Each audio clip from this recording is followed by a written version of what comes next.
2007, he came out with a reality show called Gotti's Way. And Gotti's Way was only 2 seasons, but those 2 seasons showed me an intimate view on what it looked like to decouple, what it looked like to attempt to co-parent, the differences between what a mother felt that the family needed and what she needed as an individual, and what the father thought he needed to do to be a provider and to keep his family together. Child, CH Child. Will a documentary about surviving Irv Gotti be out soon? His ex-wife is finally speaking out about how Irv tore his family apart for Ashanti's love. Have you noticed the several interviews that Irv Gotti has given about his so-called relationship with Ashanti? One he was never even able to maintain. He kept her name in his mouth, but when Ashanti ignored him and refused to even consider a working relationship, he completely lost it. Now, Deb Lorenzo is exposing the truth. She claims that Irv's bitter attitude and obsession with Ashanti had a devastating impact on their marriage.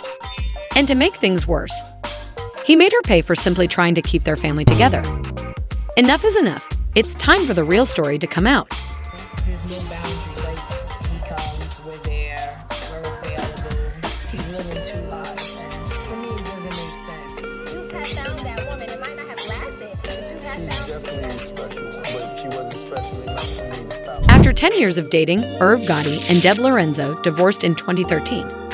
People often criticized Deb for staying with a man who openly disrespected her in front of their kids, calling her foolish for putting up with his behavior for so long.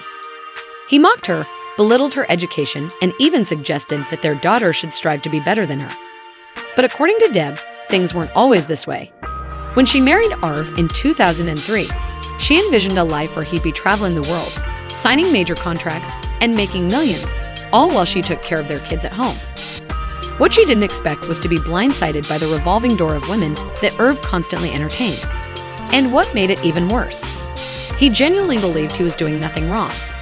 In his mind, Deb was crazy for thinking she could ever be the only woman who could satisfy him. Married, but we were separated when they were dating. I was used to it from the beginning, like him going and traveling. I just wasn't used to the women. That was like where did these hoes come from? You know, I think... wanted people to forgive you? I think... Don't talk about the cheat. I'm a good chip off the old block, aside from the infidelity. You know, in my crazy mind, I thought that was life. This is my wife, this is my family, but this bitch is here to suck my... In 2007, their reality show Gotti's Way debuted, giving the world a raw and unfiltered look at just how unstable their relationship was. Despite this, Deb Lorenzo held onto the hope that things would somehow get better. When she first discovered Irv Gotti's infidelity, she wanted out. She even attempted to divorce him. But with children involved, especially their eldest, Sonny, things weren't so simple. Sonny desperately wanted his parents to stay together. And truth be told, Irv was a great father. He had even adopted Deb's daughter as his own. He never treated her any differently than his biological kids. In fact, Deb's daughter didn't even know that Irv wasn't her real father until she heard it from someone outside their home.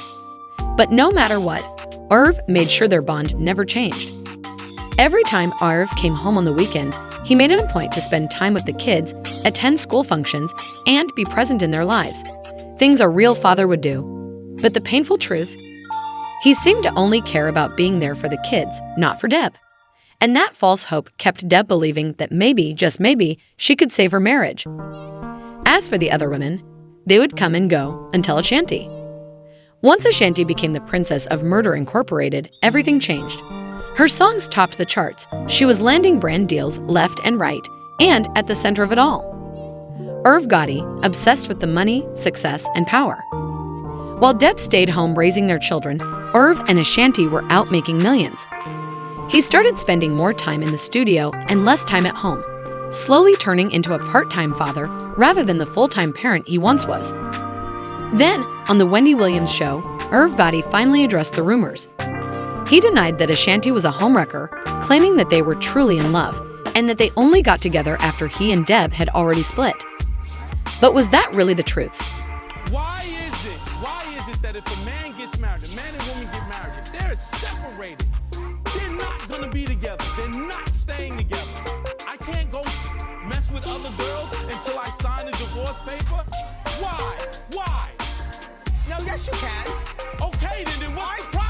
But the thing is, dead end's relationship only took a turn when Irv and Ashanti started getting a little too close for comfort. I used to wear these juicy sweats. My ass was looking fat.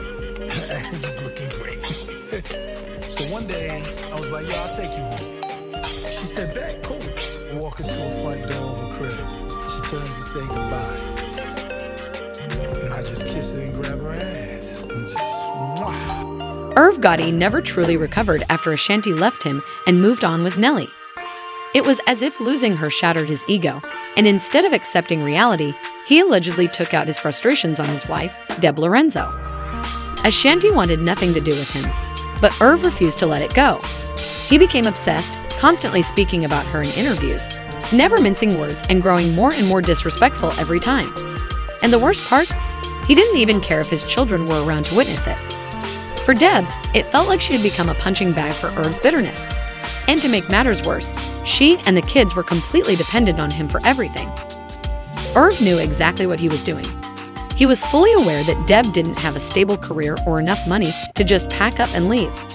And he used that power imbalance to his advantage, keeping her stuck in a situation where she had nowhere else to go. The fear and like, can I survive on my own? I feel stuck a little bit.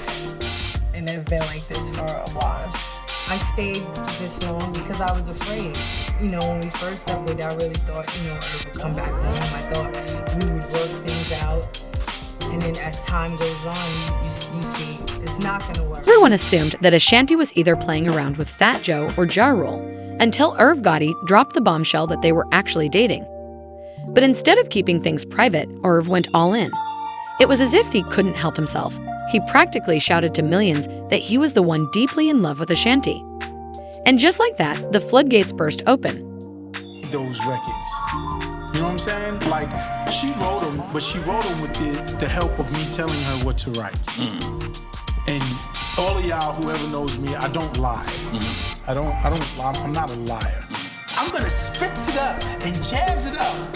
Is this the camera? Yes. Ashanti, you cannot spritz it up. You cannot jazz it up. The minute you put some spritzy and jazz it up, it's not a cover. So when it's not a cover, now it has to come back to me to clear. Not only was Irv Gotti comfortable bragging about his past, but he even openly discussed the women he had been with in Hollywood. He claimed he was one of the men who gave Karine Superhead Steffens her infamous nickname. And if that wasn't enough, he made it crystal clear. He believed he had every right to cheat as much as he wanted because, in his mind, it was all just part of the game. But for Deb Lorenzo, the final nail in the coffin came when Irv not only aired out their marriage to the world, but kept talking about it, even in front of their family and children. That's when she knew it was over. So she did the best thing she could have ever done. She packed her bags and left. And looking back, it was the best decision she ever made. But Irv, he never stopped. At 48 years old, he was still obsessed with wanting a freaky woman. And instead of focusing on the fact that he had beaten $1 million money laundering case against the feds, he chose to talk about the time he slept with Ashanti minus 20 years ago. They say women can be emotional, but let's be real, an emotional man will do 32 interviews about a woman who hasn't said a single word about him. So what do you think about all this? Drop your thoughts in the comments. Don't forget to hit like and subscribe because you already know the drama never stops. See you in the next video, baddie.